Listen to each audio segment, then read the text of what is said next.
శ్రీ గురుభ్యో నమః. శ్రీమాత్రే నమః. శ్రీ వేదవ్యాస విరచిత మహాభారతం.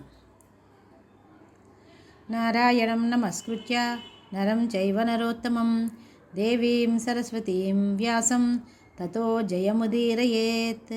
వ్యాసం వసిష్ఠనప్తారం శక్తే పౌత్రమకల్మషం పరాశరాత్మజం వందే సుఖతాతం తపోనిధిం.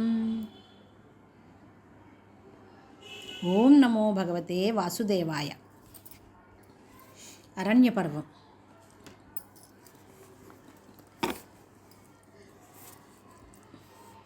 ధర్మరాజు మాటలు విన్నాక ద్రౌపది, మహారాజా, స్థావరాలైన వృక్షాలు పర్వతాలు తప్ప మిగిలిన జీవకోటి అంతా ఏదో ఒక కర్మ చేస్తూనే ఉన్నది.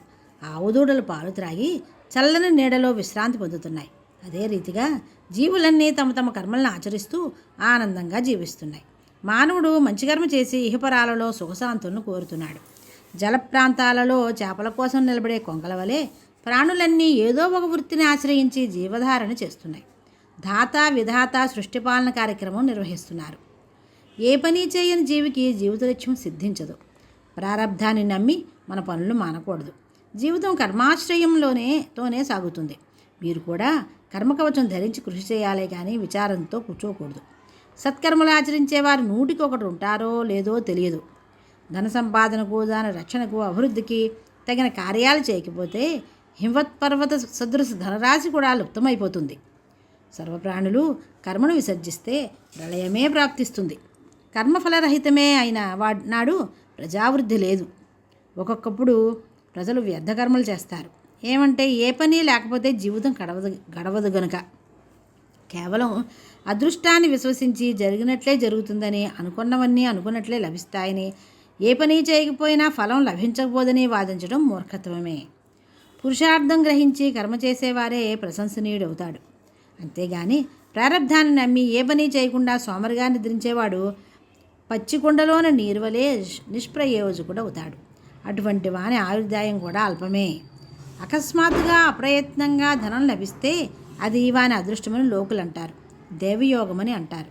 స్వయం కృషితో ఫలం సాధిస్తే అది పురుషార్థం అవుతుంది. ఇది ప్రపంచానికి తెలిసిన విషయమే. కర్మ ప్రవృత్తిపరుడైన మానవుడు ఆ ఫలం పొందినా పొందకపోయినా అది కర్మ స్వభావమే అనే అంటారు. దైవమని, యోగమని, స్వభావమని విభాగించే భాగ్యాలన్నీ పూర్వజన్మార్జిత సుకృత ఫలాలని మరువకూడదు. ఆయా జన్మలలోని కర్మఫలాలను పరమేశ్వరుడు అనుగ్రహిస్తూ శుభాశుభ కార్యాలు చేయిస్తూ ఉంటాడు. దేహధారి అయిన మానవుడు చేసే కర్మలన్నీ ఈశ్వర ప్రేరణలే. ఫలితాలు కూడా పరమేశ్వరాధీనాలే. జీవుడు పరతంత్రుడు. వీని చేత పరమేశ్వరుడే సర్వకార్యాలు చేయిస్తూ ఉంటాడు. మనోవాంఛా ఫలసిద్ధ్యర్థం మానవ ప్రాణి కొన్ని కర్మలు చేసి ఫలసిద్ధి పొందుతోంది. దానినే పురుషార్థమని అన్నారు. ప్రభు, రాజ్యం పోయిన దైన్యం వేధిస్తున్న ఈ సమయంలో పురుషార్థ దృష్టితో కృషి చేసి ఈ విపత్తు నుండి విముక్తులైతే కీర్తి లభిస్తుంది. కర్మ చేసే వరకు దాని ఫలం ఎవరికి ప్రాప్తిస్తుందో చెప్పలేం. రైతు భూమి దున్ని విత్తనాలు జల్లుతాడు. దాని ఫలం మేఘాల మీద ఆధారపడి ఉంటుంది. సకాలంలో అవి వర్షించకపోతే అది రైతు దోషం కాదే. అయితే కొందరికి ఫలం లభించవచ్చు, ఇతనికి లభించకపోవచ్చు. అంత మాత్రం చేత వాడు నిరాశోపహితుడై నిందించుకోడు. పురుషార్థ నిర్వహణలో ఫలప్రాప్తి లేనంత మాత్రం చేత చిత్తవైకల్యం అవసరం లేదు. పురుషార్థానికి ప్రారబ్ధము, దైవము కూడా తోడ్పడాలి.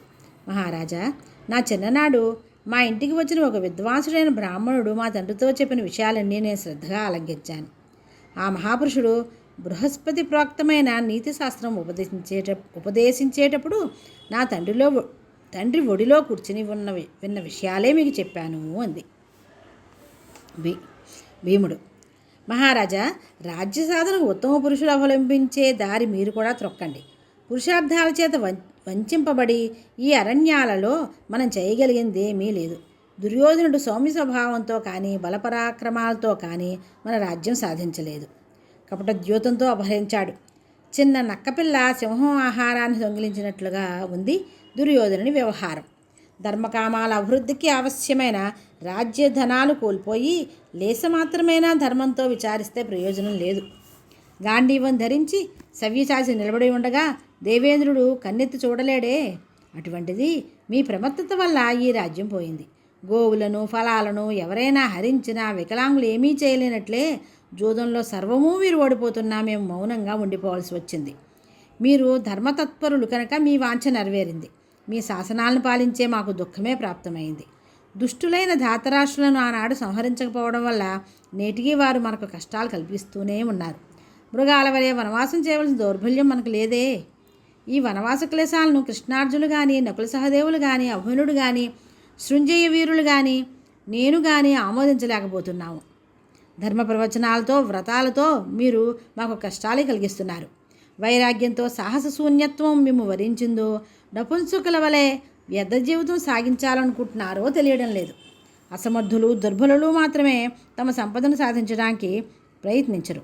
సర్వశక్తి సంపన్నతకు దూరదృష్టి తోడ్పడిన మీ వంటి వారు కూడా చేజేతులారా పురుషార్థాలను విడిచిపెట్టారు. ఎన్ని సుగుణాలు ఉన్నా ధనహీనుడు యజ్ఞకర్మ ధర్మాన్ని ఆచరించలేడు. ఈ ప్రపంచానికి ధర్మమే మూలం, దాన్ని మించిందే లేదు. ధర్మకార్యాచరణకు అవశ్యమైనది ధనం. భిక్షాటన చేస్తూనో నపుంసకత్వంతో చేతులు ముడుచు కూర్చుంటూనో ధర్మం మీద మనస్సుతోనో ఉంటే ధనం ప్రాప్తించదు. యాచనతో కార్యసాధన చేసే బ్రాహ్మణుల వలె మీరు చరించరాదు. వీరత్వంతో ధనం సంపాదించాలి. దానికి తగిన మార్గం చూడండి. ఉత్సాహ బల పౌరుషాలు క్షత్రియ ధర్మాలు. వానితోనే మీరు శత్రువులను వధించండి. ఆత్మవిశ్వాసం లేనినాడు యుద్ధానికి పనికిరాము. ఆత్మబలమే సర్వానికి మూలహేతువు. హేమంత ఋతువులో చెట్ల నీడవలే దుర్బలాత్ముడు శుద్ధ అప్రయోజకుడు. అమితమైన పంట కోసం కొద్దిపాటి విత్తనాలు రైతు చల్లేటట్లుగా అపార ధనార్థి అయిన వాడు కొద్దిపాటి అర్థం విడిచిపెట్టాలి. వెచ్చించిన ధనంతో సమంగా కానీ అర్థం లభించకపోతే అది నిష్ఫలమే. గాడిదకు కండూతి కలిగితే దాన్ని గోకేవాడు ఉండనట్లే వ్యర్థ వ్యయం కూడదు అన్నాడు భీముడు. స్వస్తి. శ్రీకృష్ణ శరణం మమ.